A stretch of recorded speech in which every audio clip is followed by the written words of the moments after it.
All right, so the Lakers game just ended, and safe to say it was definitely one of the more embarrassing losses they've had, not just this season, but probably in LeBron's entire time with the Lakers. Losing by 41 points to a Heat team that I don't actually think is all that great is embarrassing. I mean, we're not here to talk about the Heat, but the Heat set a franchise record for assists in a game tonight with 42. A franchise record for threes made in a game with 24 on over 51% from three. Tyler Hero had himself like a 21-point third quarter, made 7 threes. Like, it just embarrassing. I mean, the Lakers got absolutely dog walked by the Heat in a game that you would expect the Lakers at least to be close, if not win. Like, this is a team that started the season, 10-4, something along those lines. In their last few games, they have lost. Let's look at their last few games. A loss to the Heat, a loss to the Timberwolves, both blowout losses, not close.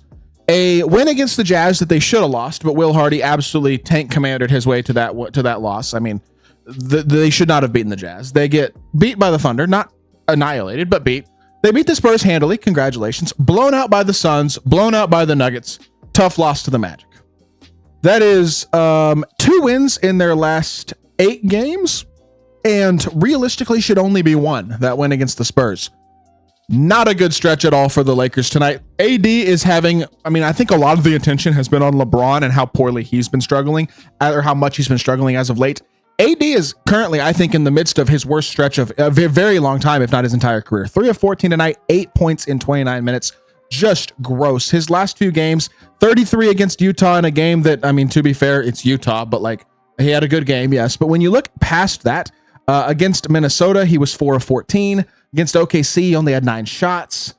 Just like has been struggling a lot as of late, has been missing a ton of threes. Also, he's just not playing the same consistently elite level of basketball that he was up until about this Orlando game early in the year. It's not awful, but 14, 25, 19, 15, and then 33 against Utah, 12 and 8.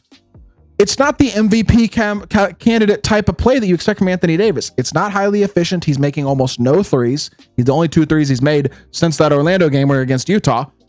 It's just not, it's really bad basketball by AD, and that combines with LeBron struggling as well. And if those 2 guys aren't playing at the highest level, this Lakers team just isn't very good, especially without Austin Reeves. They haven't had Reeves the last couple games. It is clearly hurting them.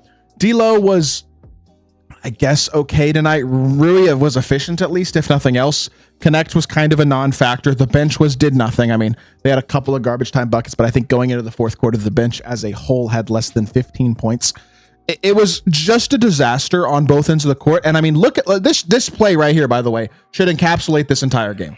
Let's just go through here and let's just watch this play real quickly. What in the world are the Lakers doing? What is Rui Hachimura guarding? Oh, y'all can't see the whole screen. Hold on. I'm sorry. Point being, wait, let me, I guess I have to small screen it so y'all can see the whole screen. But here you go. What is Rui Hachimura guarding? What is he doing?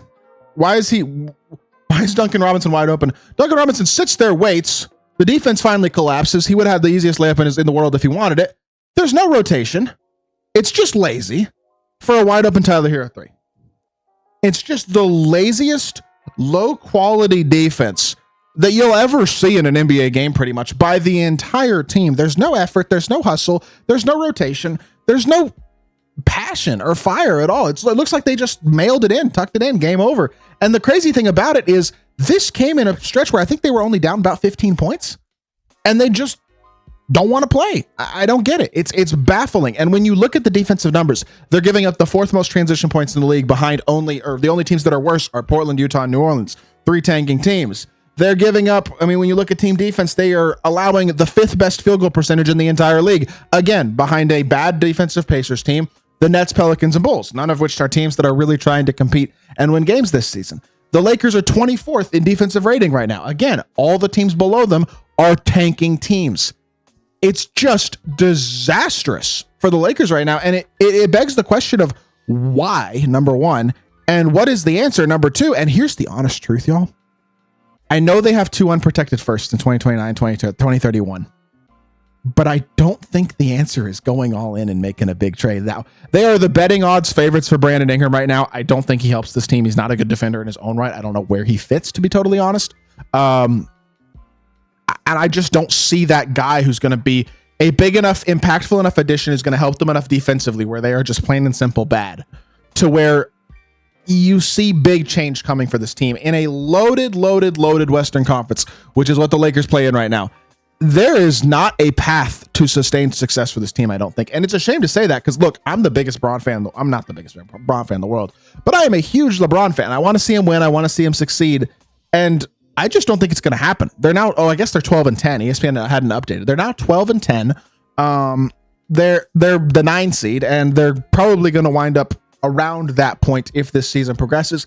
I would not be shocked if there's a world where out of the 11 or 12 teams trying to make the playoffs from basically the Kings up, if they miss the plan. I wouldn't be totally stunned. Now, does that feel a little extreme? Maybe, but they have a -4 net rating, which is the worst in the West easily, besides the Blazers, Jazz, and Pelicans. Again, all tanking teams, or in the Pelicans' taste, entirely super injured teams. Like, as a whole, it's just a disaster in LA. And I don't know what the answer is, because I don't think the assets they have are going to make enough change to this team to make them good defensively. LeBron is old. AD is not playing as well as of late. Now, I do think AD is going to play better than he has these last couple weeks, but there's always the potential of AD getting injured. You have to keep that in mind as well. I don't see the long-term sustainability or even the short-term promise for this roster anymore.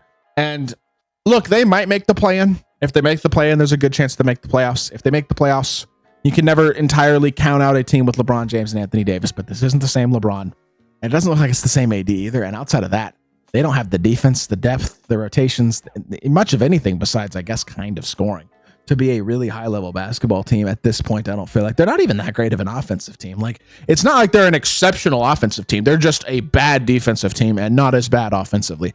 But it's looking rough, man. I don't see a realistic path forward to contention for the Lakers. I just don't. And it's a big turn, in my opinion, again, from where they were just a couple weeks ago. But this has been a dramatic downturn and a really bad one. I mean, again, they should have lost to one of the worst teams in the league in the Jazz.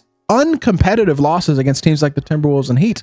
A competitive loss against the Thunder, sure, but then another couple super duper uncompetitive losses to the Suns and the Nuggets. Like, they don't look like they are on the level of their top tier competition in the Western Conference right now. I am struggling to see a realistic path forward for this team to be a contender. And when you look at the teams that they were beating early in the year, very impressive win against the Suns and a very good win against the Timberwolves on opening night. Since then, the Kings aren't great. The Raptors aren't great. The Raptors, again, also bad. Sixers without Embiid have been really bad this year. Grizzlies are good, but the Grizzlies didn't have Ja in that game. Spurs are good, but not great. Pelicans are not good. Jazz are not good. Spurs, again, good, not great. And then Jazz, in a game they should have lost. Not a good team. All of their wins are against bad teams outside of their first 2 games of the season.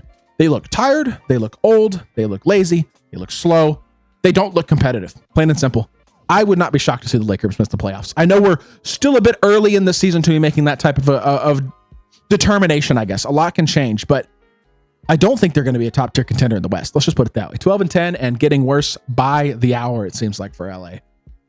I'm not just worried about this Lakers team. I think I'm on full-on panic mode for the most part, to be totally honest. So with that being said, it's going to do it for the video. I hope y'all did enjoy. If you did, make sure you hit that like button, leave a comment, and subscribe. I'll be back with more NBA content very, very soon, and I appreciate y'all.